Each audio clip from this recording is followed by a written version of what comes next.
negosyante na kumikita ng 7 to 8 figures net income every single month, hindi ako gagamit ng iPhone.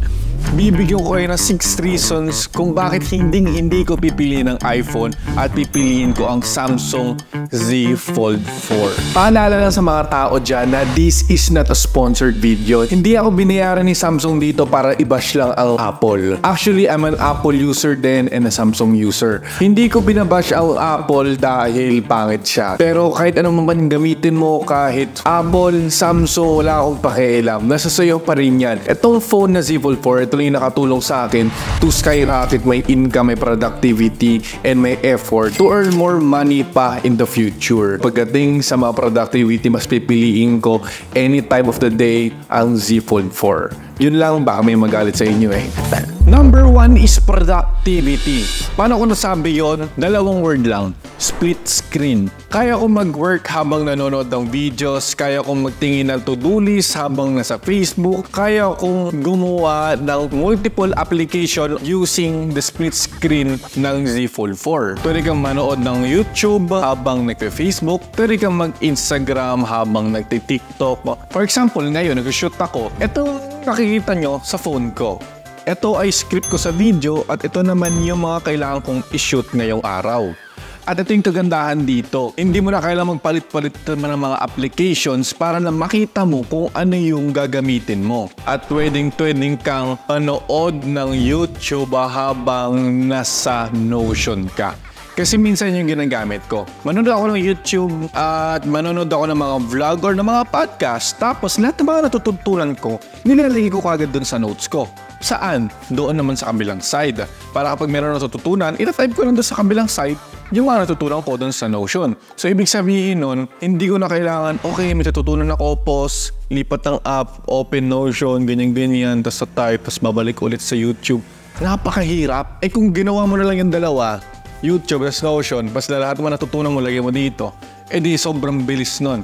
Ayun yung isa rin kung bakit ko pinili ang Z Fold 4 kaysa sa mga iPhone. Reason number 2 kung bakit ko hindi pinili ang iPhone, pinili ko ang Z Fold 4 is because of vlogging. Ang kaganda kasi sa Z Fold 4 is pwede mong makita yung rear cam dito sa camera na to. Ngayon, wala kang nakikita.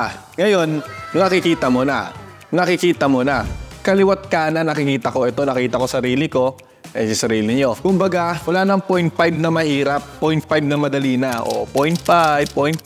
Kaya ako pinili ito, pwede ako mag-vlog using my real camera na hindi ko na kailangan mag-alanganin kung ano magiging itsura ko sa camera.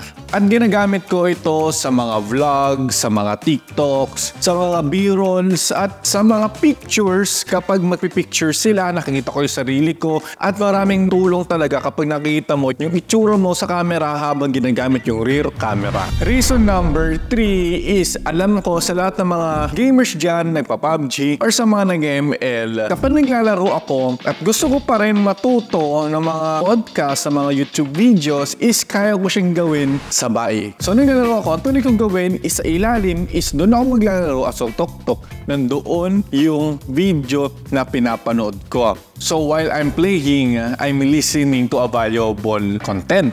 So kung iisipin nyo, sobrang laking tulong nito dahil nagagawa ko yung gusto ko habang nakikinig ako at wala nasasayang na oras at it's look awesome talaga. Ang pang-apat na rason kung bakit ko hindi pinili ang iPhone at pinili ko is Z Fold 4 is my smart home. Itong bahay na binili namin ng partner ko is transform ko ito as a smart home. At sasabihin ko lang sa kanya kung ano yung gusto kong gawin. For example, turn off living hallway switch. Got it. Turning the living hallway switch. Namatay sa likod. Ilaw pa lang yun. Isipin nyo kasama yung aircon, kasama yung blinds, kasama yung pool, kasama yung kulay ng ilaw, and everything na control ko kahit nakahiga ako. So kung nakahiga na ako, ay shit, nakalimutan ko patayin yung ilaw sa kusina.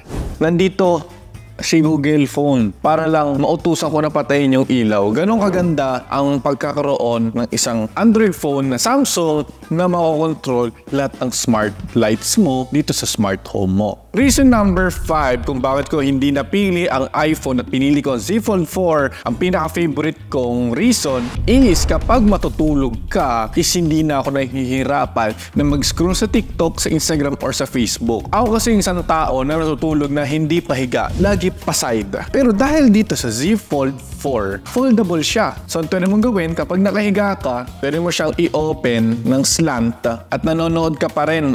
Sa kaliwa, ganyan.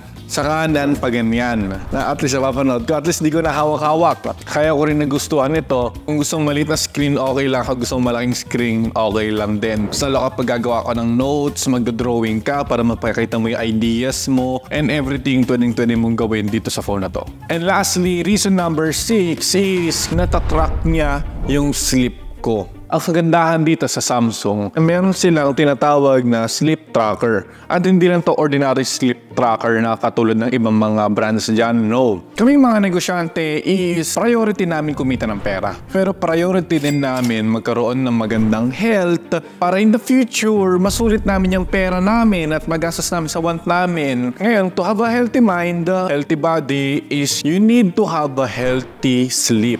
Dapat ang tulog mo is 6 to 9 hours lang maximum. Actually, 8 hours is sapat na yun para magkaroon ka ng healthy mind at healthy body. Ito sleep tracker na to is mas na-amaze ako. Meron silang snoring detection. Kapag humihilik ka, nakikita nila kung anong oras siya humihilik, ganong kalakas. Tapos, dahil nare-record nila yung hilik mo, nakita nila kung ano ba yung nagiging cause. Nakita nila kung ano ba yung kailangan mong gawin para maiwasan yun. Kagandahan dito, nakita rin nila kung nasa deep sleep ka ba, nasa REM sleep ka ba? Nasa light sleep ka ba? Ilang beses ka gumising nung 8 hours sleep mo? At gaano ba kaganda yung sleep quality ng inyong pagtutulog? Makikita doon kung ano bang score mo. For example, ang score ko kanina is 66. Ilang beses akong nagising? Total of 1 hour yung pagigising ko doon sa 9 hours na yon. Yung REM sleep ko 2 hours. Light sleep ko is 5 hours. Deep sleep ko is 28 minutes lang. Tapos nakita rin dito kung ilan beses bumaba yung blood oxygen mo during your sleep. So, ang kagandahan dito is this is like a game. Ang goal mo is tumaas yung score mo every single day. Makikita mo kung mabibit mo ba siya or hindi. Ang kagandahan dito, natatrack mo rin kung ilang percent yung body fat mo, kung pumapayat ka ba o tumataba. Kagandahan dito, medyo accurate siya. Kasi trinay ko ito sa isang BMI na machine na talagang track na talaga na solid doon sa Anytime Fitness versus dito sa watch ko, trinay ko din at magkalapit lang siya. Yun lang yung discrepancy niya. Pag nasa Samsung ecosystem ka, maganda din dahil it can benefit your productivity sa pagbablog, sa pag-games, sa pag-nonood ng mga social media, sa pagiging negosyante, at mostly doon sa health and wealth nyo. Siyempre, kung gusto maging successful, huwag mong kakalimutan mag-subscribe dyan sa baba at manood pa ng ibang videos ko.